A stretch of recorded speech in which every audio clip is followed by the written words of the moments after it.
बच्चों, इसके पहले वाले लेक्चर फर्स्ट में हमने आपको मूल राशियों और व्युत्पन्न राशियों के बारे में बताया था। तो मूल राशियों के जो मात्रक स्वीकृत हैं, अंतरराष्ट्रीय मात्रक, उनके नाम और उनके प्रतीक, उनके सैंपल आपकी पुस्तक में भी दिए हुए हैं। वैसे आपकी सुविधा के लिए मैं यहां लिख दे रहा हूं। इसे यहां मूल राशियां लिखे हैं, यहां एसआई मात्रक लिखे हैं, अंतरराष्ट्रीय मात्रक लिखे हैं। हालांकि देखो, एम्पेयर सिस्टम और एसआई मात्रक ये दोनों अलग अलग नहीं है, उसी का एब्राड फॉर्म है। एम्पेयर सिस्टम का ही बड़ा रूप है एसआई। और उसके प्रतीक जो स्वीकृत हैं, जैसे लंबाई का मीटर, ये प्रतीक है एम। द्रव्यमान का किलोग्राम, प्रतीक है केजी। समय का सेकेंड, प्रतीक है एस। विद्युत धारा का एम्पियर, प्रतीक है ए। उष्मागतिक ताप, केल्विन, प्रतीक है के। पदार्थ की मात्रा, मोल, प्रतीक है एम ओ एल, मोल ऐसे लिखते हैं। ज्योति तीव्रता, कैंडेला, प्रतीक है सी। इसके अलावा दो व्युत्पन्न राशियां भी हैं, नहीं सॉरी गलत बोल दिया हमने, पूरक राशियां भी आती हैं। पूरक राशियां दो हैं, पूरक राशियां, उनके एसआई मात्रक और उनके प्रतीक। एक कोण है, एसआई मात्रक है इसका रेडियन और प्रतीक है थीटा।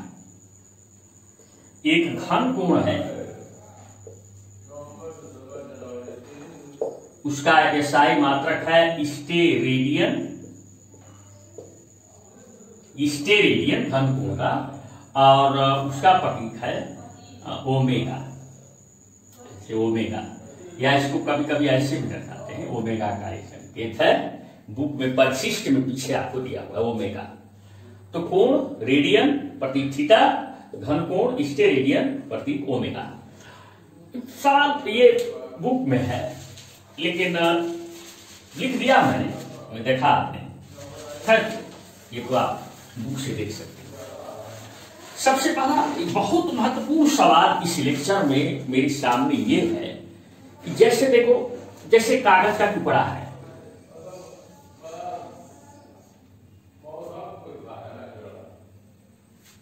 बच्चों इसमें क्षेत्रफल है। तो किसी भी बच्चे से पूछिए, बताओ बेटा क्षेत्रफल बराबर क्या होता है, तो क्षेत्रफल बराबर बताएगा लंबाई गुणे चौड़ाई।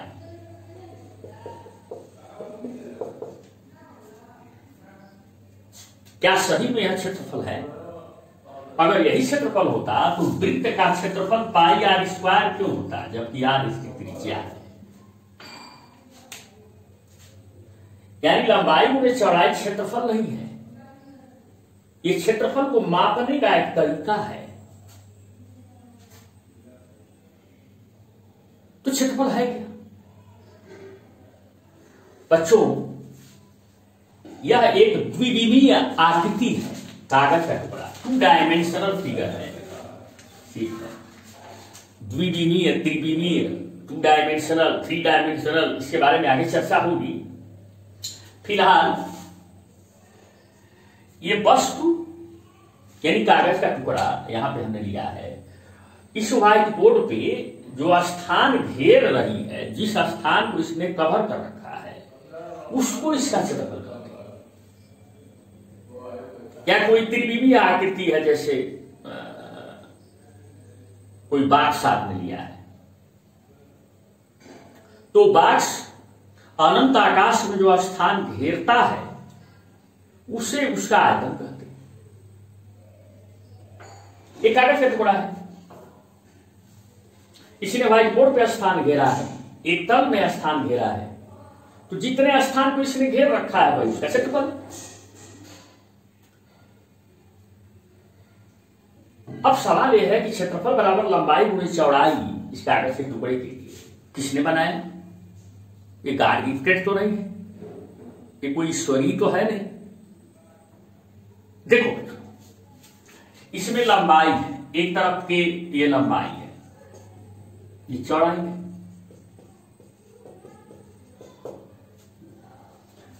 जिस स्थान को इसने घेर रखा है हमने उसका नाम रखा क्षेत्रफल, क्षेत्र का फल। बच्चों अगर इसकी चौड़ाई को निश्चित रख करके और इसकी लंबाई को बढ़ा दो तो क्षेत्रफल बढ़ जाएगा कि नहीं? बढ़ जाएगा। तो आप कहोगे कि क्षेत्रफल अनुक्रमानुपाती है लंबाई की, लेकिन जिस समय लंबाई पर हम विचार कर रहे हैं उस समय चौड़ाई नियत रखते हैं, चौड़ाई नियत है। मैंने एक साथ लंबाई और चौड़ाई दोनों पर विचार नहीं किया, हमने चौड़ाई को नियत रख करके लंबाई पे विचार किया। तो लंबाई बढ़ाएंगे तो क्षेत्रफल बढ़ेगा, लंबाई घटाएंगे तो क्षेत्रफल घटेगा, यानी उसके द्वारा घेरा गया स्थान। इसलिए क्षेत्रफल अनुक्रमानुपाती है लंबाई। अब देखो, अब लंबाई को नियत रखो और चौड़ाई को बढ़ाओ। चौड़ाई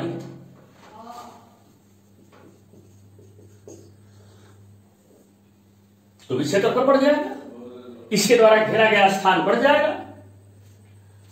तो आप कहोगे कि क्षेत्रफल अनुक्रमानुपाती है चौड़ाई, जब लंबाई नियत है, नियत है, यानी लंबाई को नियत रख करके अगर हम चौड़ाई को बढ़ाएं तो क्षेत्रफल बढ़ जाएगा और चौड़ाई को घटाएं तो क्षेत्रफल घट जाएगा।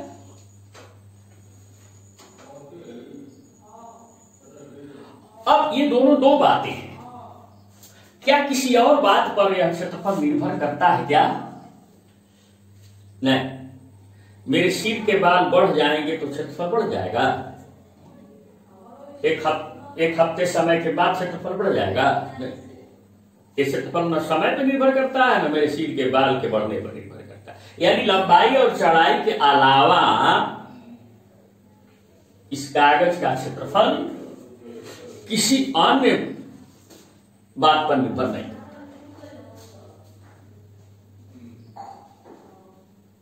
अब इन दोनों दो बातों पर निर्भर करता है।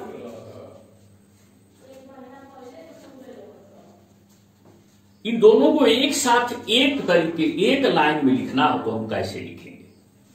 ऐसे लिख लो बेटा, क्षेत्रफल अनुक्रमानुपाती है लंबाई गुणे चौड़ाई, ऐसे लिखो।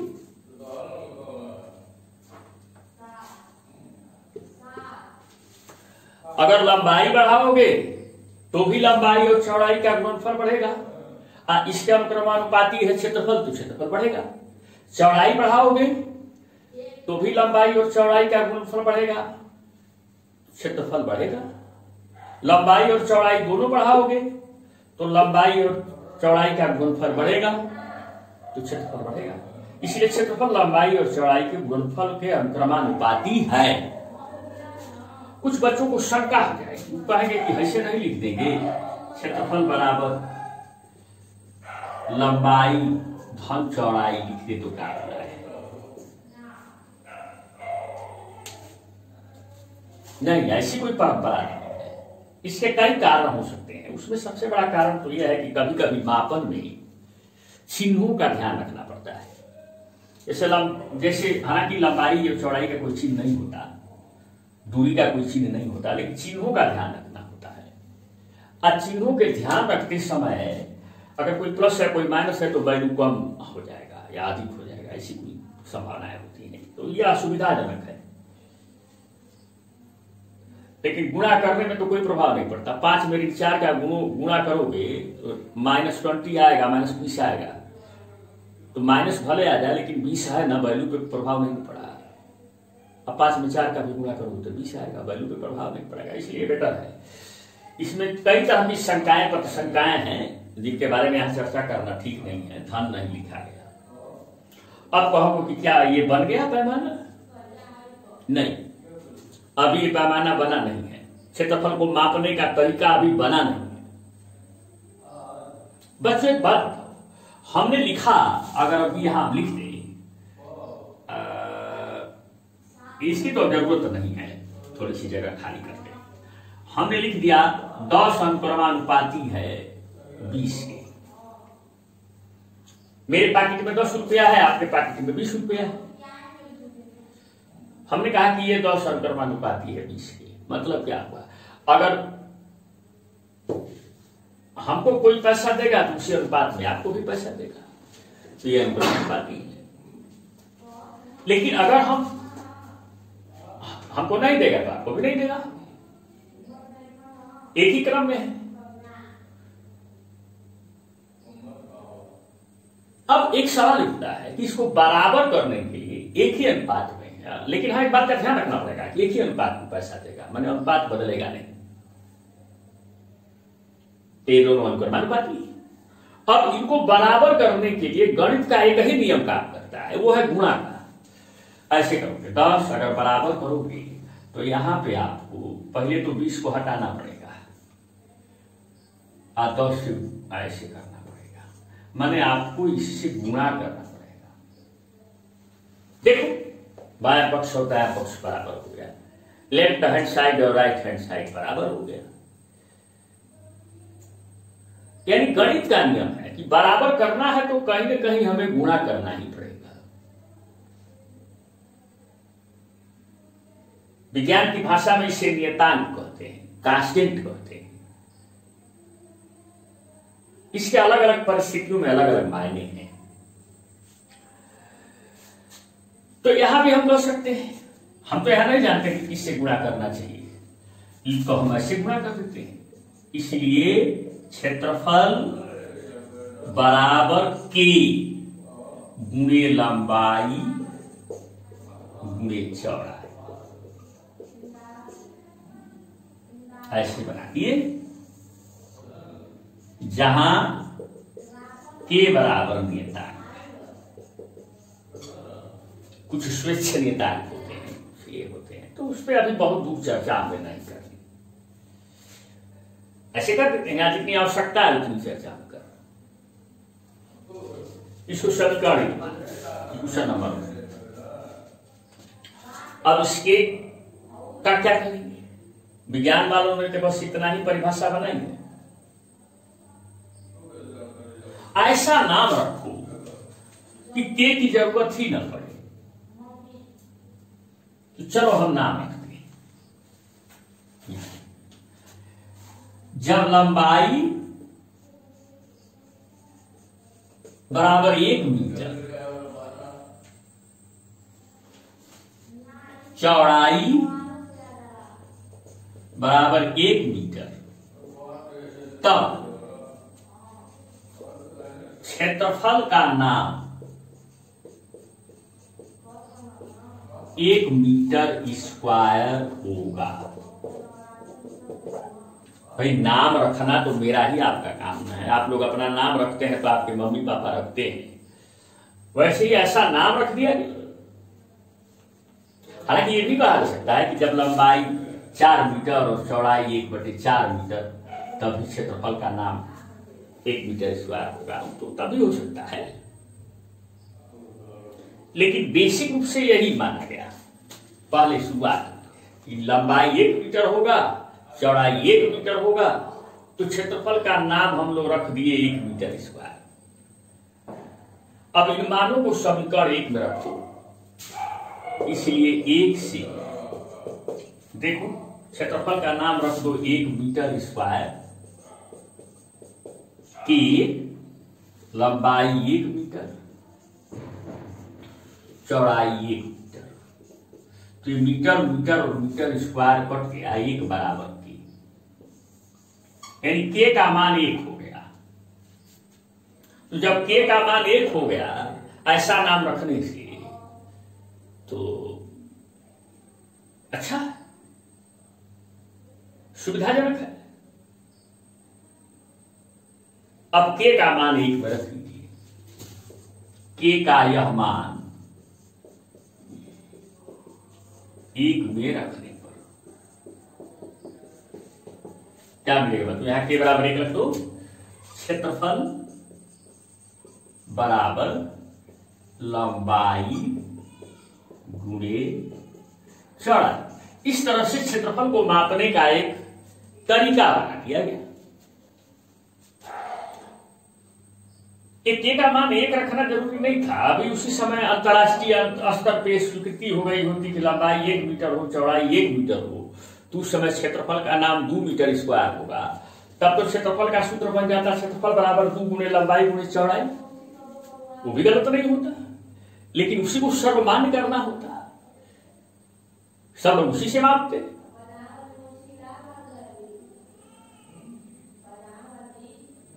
इसी तरह से बच्चों तमाम भौतिक राशियों को मापने के लिए तरीके बनाए गए। जैसे आयतन बराबर लंबाई गुणे चौड़ाई गुणे ऊंचाई, घनत्व बराबर द्रव्यमान बटे आयतन वगैरह वगैरह। तो अब आपको समझ में आ गया होगा ये जो तरीके हैं उपयोग से बनते हैं। बहुत बहुत धन्यवाद।